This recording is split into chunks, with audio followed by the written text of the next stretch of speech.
Hello and welcome on this very beautiful Friday morning here from the city of Port Harcourt, River State. That's where we're reaching you live here on TAP TV. My name is William Sabwile, and this is the News Super Review here on TAP TV.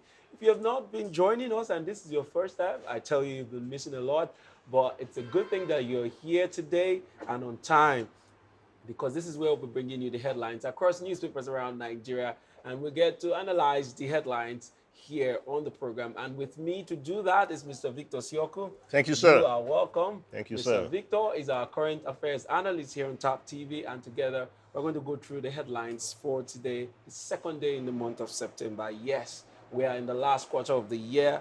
Hope you're ready for the Ember season. Please take it easy. Ember season is just a season that will come and go. It's not the end of life. So take it one step after the other.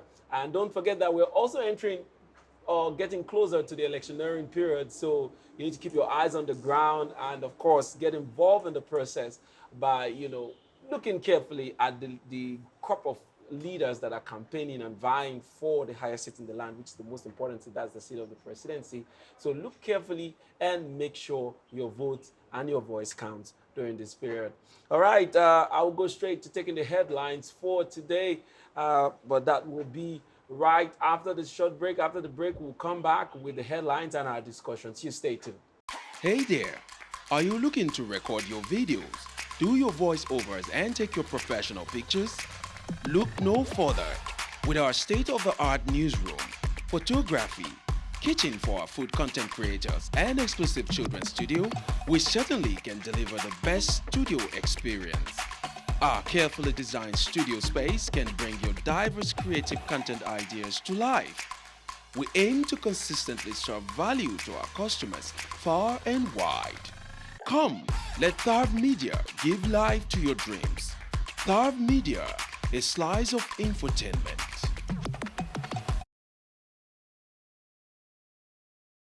All right, welcome back from that break, and I will start with the Vanguard newspaper for today, the second day in the month of September 2022. And on Vanguard newspaper, we see from the very top of that paper here, why Nigeria is in debt. DMODG speaking there. You find details of that on page 8 of the Vanguard newspaper. We also see here, 2023, Atiku won't be dictatorial. Okowa speaking, still on page 8 of the Vanguard newspaper. And then we'll see at the top part there too, soldier killed, van raised as gunmen attack army checkpoint in Enugu. Terrorist bomb, armored car, killed 2 soldiers in Katsina community. You'll find details of that on page 6 of the Vanguard newspaper. Also, we see here as the major headline on the Vanguard, PDP, crisis worsens as Wike Bode George insists Ayu quits. Say what you like, it won't save you. Wike blast Ayu. He must go before campaign begins, Bode George. Says party chair must come from South. Asking Ayu orders to resign won't solve your problem. Baba Tokbe speaking there. Party risks losing Southwest. Source speaking. Be wary of APC's antics, PDP tasks Nigerians. Details of all of the story you'll find on page 5 of the Vanguard newspaper. We also see here on the Vanguard, using Tucano jets, military wipes out 63 terrorists in Sambisa Forest, Kaduna. Details is on page 9 of the Vanguard newspaper. We also see here as a headline here, insecurity, autumn hits back at Sheu, asks federal government to redeem battered image. All right. Narrow escape for Taraba residents as heavy flood sweeps through community. You find details on page 14 of the Vanguard newspaper. So, Mr. Victor, I'll come to you. Governor Wike of River State, our very dear River State, is back on the news. It seems to me like he's been on the news all week, just as he's promised that he's going to, dish out some very revealing revelations of his party, the PDP, and he has not failed in doing so. And just yesterday, it was on the chairman of the PDP, Ayu, and he has been, throwing a lot of heavy words on the PDP chair. What's your reaction to that story? Okay.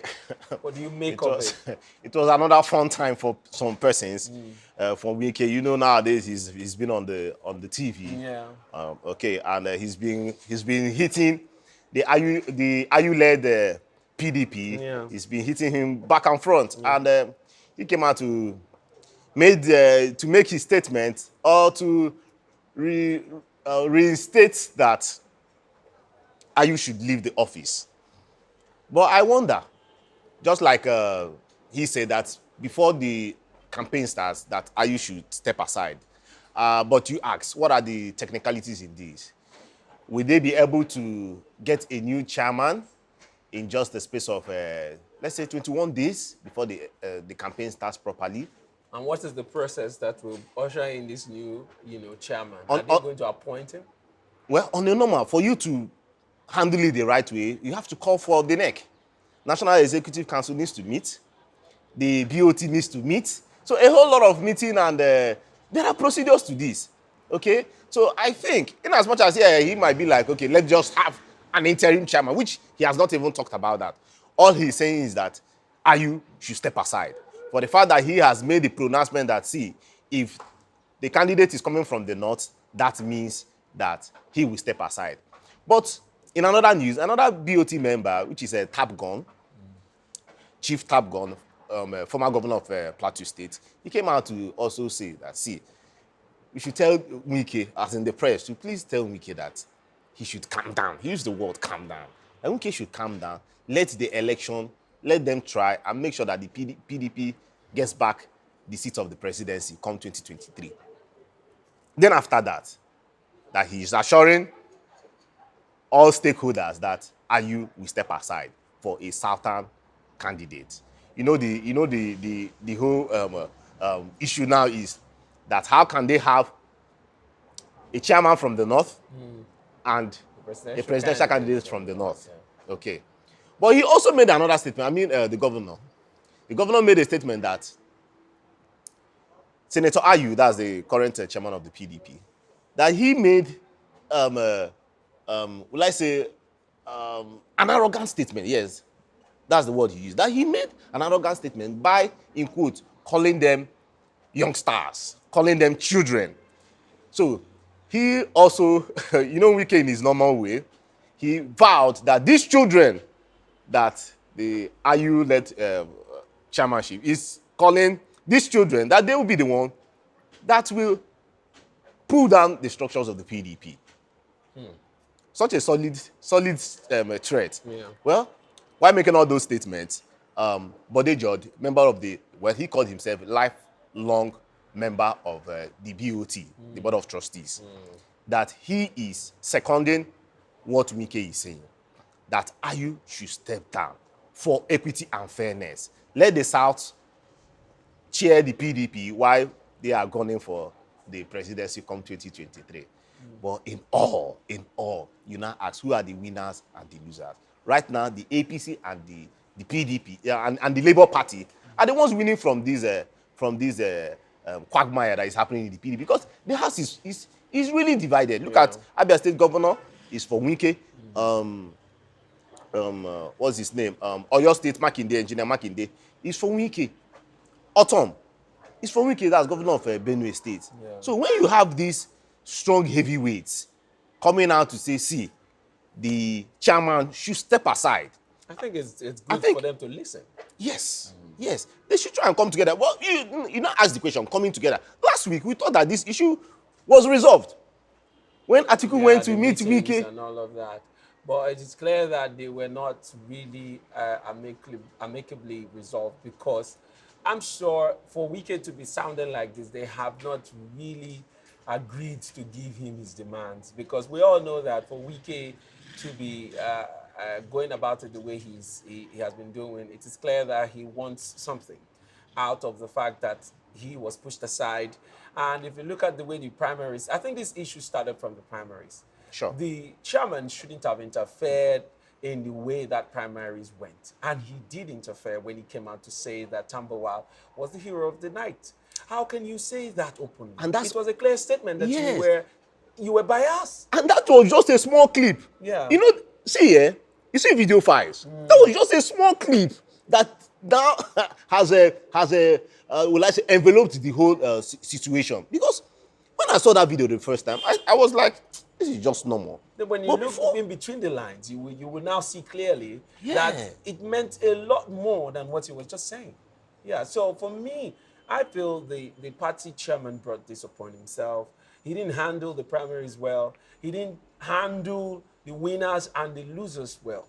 And, I guess he was just carried away with sentiments and ethnic sentiments, if you ask me. And that's what we are all fighting about. And then Wike now, if you look at the position of Wike is doing all he can to ensure that the South is relevant in the party because he believes that they have contributed more. These guys, including the party chairman that is, saying Wike and the likes of him are children, has cross-carpeted. He has moved in and out of the party. For people like Wike, he is saying, I've been here, good, bad, I've been here, under the rain, under the sun. I've sacrificed my money, I've sacrificed my time, I've given it all. So who are you to call me a child and that I'm not a stakeholder to talk in this party? And if you look at it, he's right. You want to add? yes, and it also shows that this chairman is arrogant. I'm sorry, but my point of view. Yeah. Okay? Because you will not be on that level and in a situation your house is burning and you are making more utterances that Yeah, will to that inflate will the that will situation. you're pouring more fuel to the fire. Okay, why would you go to the BBC, as big as the BBC Hausa, you had an interview with them, and you are also making these persons look small? You're making them look small. You are using your age. Well, Nigerians But and their it's not about age now. yes, I mean, Nigerians now. Okay, now we feeling elder, forgetting that. See, you need to consider those other persons you call in quote youngsters. You need to consider them. ignoring the youngsters it's a big detriment on anybody that will be doing that. The world belongs to the young people, and these days they are making themselves very relevant. And that's one thing that the APC and the PDP has failed in. Not carrying the young youths. people And look at along what them. is happening. The Labour Party has given the youth A platform. a To speak. platform, has opened their doors for the youth to come in. And look at what's happening. Okay, so, well, we still have up I to strongly 2023 believe to see that what comes out of it. if the PDP, if they are really doing things beyond sentiments, this matter can be squashed. Wike does not want the North. It is clear that he doesn't want the North to sideline the South because they are already feeling cheated. Yes. The moment the PDP left that ticket open and said, we're not zoning, we are going to leave it open, notwithstanding the fact that the outgoing president is a northerner, and then giving a chance to, even within the PDP, the last president that came out of the PDP, was from the Southwest. But then, looking at the situation of the country now, it is clear that it was meant to be in the South. Now they say, we want to leave it open because they want to favor a certain candidate. And that has now happened. The people here in the Southeast are not stupid. So Wike's move is clearly showing that he wants the party to respect, their constitution that was, agreed upon. He wants them to respect that and also honor agreement. I mean, he's already out of the race, but then those things that they said they would do, let them do it. And then he has been asking for a lot. They should give it to him. And if they don't give him, let them watch and see if they lose a state as important as River State, how it affects their votes in an election like this one that APC is doing everything to stay in power, and then there's a strong third force that is coming. I mean, the PDP is wasting a lot of time trying to resolve this, and the campaigns are upon us already. We're in the month of September. In less than a week, the campaigns will start, and for a state like River State, if they are very quiet about it, I'm sure it's going to have an adverse effect on the PDP and their campaign.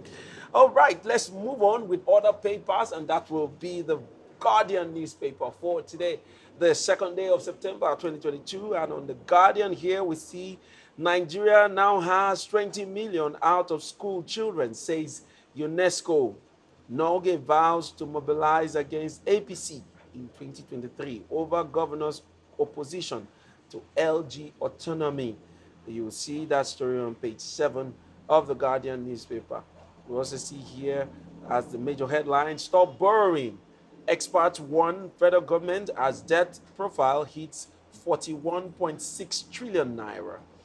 Government owing 85% of Nigeria's debt, says DMO. Custom Bulls falls NNPC's subsidy payment claims, says 36 million liters daily petrol consumption unaccounted for. Teriba speaking there. Debt financing is policy option. Turn dead assets to cash flow. Stop following increased revenue. Block leakages to get out of trouble. Bismarck suggests.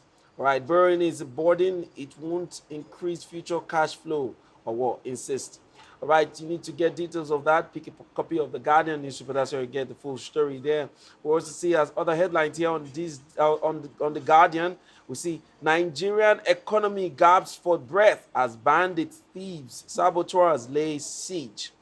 All right, and then at the very bottom part there, it says, will help PDP lose in 2023. Wike replies, are you? You'll find story on page 6 of the Guardian newspaper.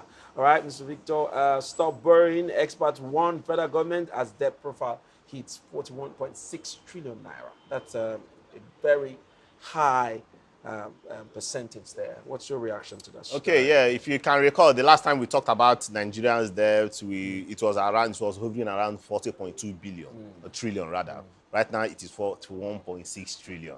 1.6. Oof, that's to tell you that we are not producing enough.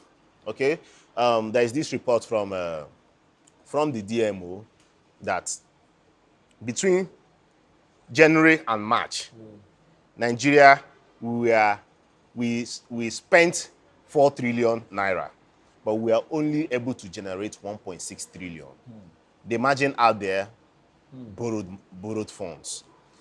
The budget, we're planning to announce the budget for next year, and there are strong reports saying that capital projects will not be included, meaning it will just be about paying salaries and recurrent expenditures. That's absurd. Okay, so what does that also tell you? It tells you that this government have failed. I try not to make these utterances, but from the look of things, you can't shy away from that. Okay. Now going to the details, the Controller General of Customs came out to also make the point that, see, the NNPC released the result that Nigeria consumes 98 million liters of petrol on a daily basis.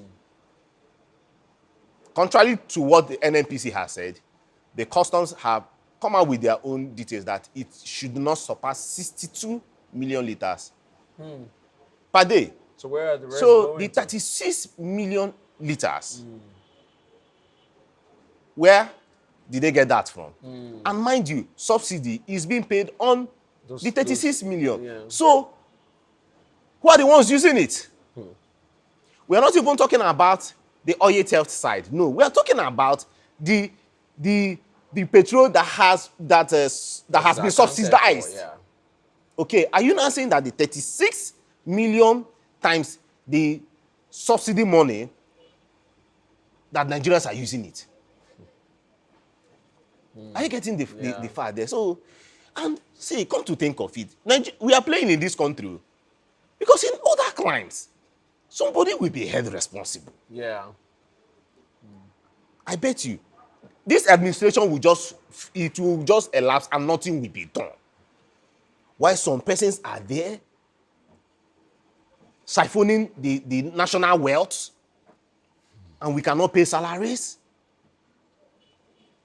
Look at you mentioned 20 million Nigerians are out of school. Yeah. 20 million, that's 10% of the population. We're not even talking about if you skew it down to the number of children that we have, it might be at the end of the day, it might be like 40% of our children are out of school. Very true. Very true. It's a sad scenario, and like you said, there's nobody that is being held accountable for this massive, irregularities, because as it is clear that something is not right, and day in day out we hear the stories where agencies, government institutions come out to cry out and say, okay, there is a serious irregularity here in our system. Somebody needs to look at it. And the next minute, we don't get to hear anything. Nobody takes a fall. In fact, for a very long time, I haven't even seen a government official, go in for a crime committed, even when they go ahead to accuse them. It just plays on in the media for a while and then it disappears. The story disappears, dies naturally, and nobody is sent to jail. The last time I heard that a few persons were jailed for crimes committed, those are the guys that were released recently. The former Plateau State governor and Darie. and the other. So you see, this is how the system has been, and all of this has happened in this administration within the last 8 years. I don't know what to make of it, whether to say in Goodluck's administration that was tagged as one of the most corrupt, but we had the system working. Things were working. People went to jail for their crimes and they served. Here, they go to jail and a year later or two, they are out released and they are back on the system, even vying for offices again, even holding party positions. A lot of ridiculous things have happened in this government. Yeah. Yeah, and come to think of it, we are in the election season. Yeah. Both the PDP and APC, they are even dining together. Was it not just earlier this week that Tinubu went to see Jonathan? Okay, the same Tinubu that cost the hell out of Jonathan during his regime, during his reign. I wonder what he went to tell Jonathan. No, for his blessings. He went to meet Jonathan to bless him. The same Tinubu that accused Jonathan of different kinds of atrocity that he has, I remember one, that he has institutionalized corruption in Nigeria. The same Mr. Corruption that you called Mr. Corruption, you are going to meet him to bless you. That's to tell you that we are joking in this country. Yeah, I agree. I mean, it's a big joke the way our politicians think that Nigerians are dummies and they don't have thinking caps. They can't see too. They don't have ears. They can't see. We're all dummies, and then they are just going to ride on us. And that's why, but I think all of that has changed, and we need to make a loud statement that has changed come the general elections, and I'm hoping that we're all ready to do that. All right, we're going to move on to the next paper, and that will be Daily Sun newspaper. That will be the last paper we'll be taking today. On Daily Sun, as the headline here, we see Archbishop Chukwuma advises Buhari to directly interface with ASU like Jonathan did. That story is on page 27. And then as the major headline on the Daily Sun, we see our leaders united to rescue Nigeria, PDP. You see story on page 6 of the Daily Sun newspaper. Also, article in Delima as Wike continues to attack PDP. Ex-VP shocked by Rivers governor's uncompromising attitude, rejects advice to ignore him. Wike calls Ayu prodigal father. We also see here EFCC arrest Ogun House of Assembly Speaker. And then that story is on page 27 of the Daily Sun. Also, we see INEC to publish final final NAS candidates September 20th. Campaigns begin September 28th. You find story on page 3 of the Daily Sun newspaper. We also see on that line, Muslim ticket, crudest, most unproductive. Ango Abdullahi is speaking. Okay, at the bottom part of the Daily Sun, we see Autumn replies President ask Buhari to fix security challenge, suggest referendum to get feelings of Nigerians towards government's performance. All right, if they do that kind of referendum, I wonder the outcome will shock them. To be massive. I mean, they don't want that kind of outcome. They should just step aside when it is time. No need for a referendum. The referendum they're asking for is clearly showing. It's clearly showing in our economy, showing in our insecurity, showing in the lives of people, showing in our educational system. It's showing everywhere. What else are they asking for? What else are they asking for? The entire system is failing. What are they asking for? What kind of referendum do they want? There's no need to waste resources, or they want to create a channel for some people that are owing to reward them for being in office. They want to create a channel for them to come and collect money. Now, if that's what they want, they state it clearly. I mean, after all, they've been doing a lot of crazy things openly without remorse. So they should clearly tell us that, please, we want to do referendum because we want to settle some of our boys that have been holding us since. Let's settle them before we leave office. Don't tell us you want to referendum with it. Leave the matter like as it is like this. Nigerians are in a deep mess, and I don't think anybody is enjoying what's going on. I mean, just this morning, I'm driving here. I stopped by to buy engine oil, something I used to buy 2,000 naira before. I just bought, I think the one I bought 2 or 3 weeks ago was an old stock, I believe so. And I came to buy again. I'm like, it's 3,500. I'm looking at the girl like, is this the same thing I'm asking for? Is something else you're saying? And she brought the gallon and showed me. Is it this one, or guy? I say yes. She said it's 3,500. I was like, I was talking to my bone. I was like, what the difference was too much in a matter of 3 weeks. So that just tells you the dilemma that a lot of Nigerians are in. Yeah. Some people cannot even feed anymore. Yeah. To top it up, our educational system is on standstill. And the government doesn't still deem it fit. Every sector of this country is under attack. So, I mean, we should face what is real, and they should stop trying to make it look like everything is okay. People are exaggerating. Nobody's exaggerating. This is affecting everyone. And, the way this whole thing is going, it doesn't even choose the class of people it will affect. It is in every class, including the highest class. I mean, look at the aviation system. Now they're trying to salvage it, but it doesn't mean that it is any easy on them because they have to spend a lot of money to sustain that system for the now. And so, it's on every system. But you want to react to the stories here on the Daily Sun newspaper? Anyone? Yes, I think, okay, let me come in a bit. Like you say that, what are they talking about referendum by now? Okay, mind you, census is upon us. Census is upon us. They should not censor anything. No. It's there. It's been allocated. It will happen. Okay, so you now ask, what have they been doing for the past 7 years? What have they been doing? Okay, so for this referendum, like you say, this is just, they are just, for me, they are just making a whole lot of noise. We should use the election. I just pray that the INEC, okay, just like you mentioned the INEC, okay, I'll come to the INEC. INEC should use this election if they can help us with a credible election. Let the processes be credible and fair. It will be the referendum for Nigeria. Yes. Nigeria will speak through their votes. Yes. Through their votes. Yes. Okay. And that's just it, because this government has held everybody by their throat. And in that election, that's where you will see a true referendum. So there's no need for this one. There's no need. Go to social media, you'll get a referendum there. Oh, yeah, the youth now. Your elders, look at what Ayu is telling. It is on Mike. record that we have over 40 million Nigerians there. That's a good number to say how they feel. Yes. I mean, so go up there and you will see it. And then if that's not clear enough, I mean, you've been flying around, the world. You don't walk the streets of this country. Walk the streets of this country. Talk to people. The way they go out when they want to get into office, the way they go to the nooks and crannies of every area that they step foot on. They want to speak to the smallest child on the street and then drink the dirty juice that the child is drinking, just to get the appeal of voters. Go again and check what your government have been doing in the lives of these people. That's how you get a referendum, because this one, they will manipulate it. Yeah. They will manipulate it. Nothing is impossible in Nigeria, though. That's one thing we need to know. Nothing, absolutely nothing is impossible here. So just in a few seconds, the election is upon us, viewers.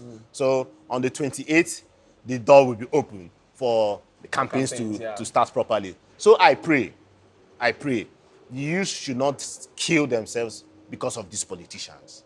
Just look at what happened during the week, just like I told you, or we discussed. If Tinubu can go and meet Goodluck Jonathan for his blessing, why then kill yourselves because of these people that at the end of the day, Peter Obi, Atiku, all of them, and Tinubu, they will still come together and they will die. And yourself and your loved ones will be grieving.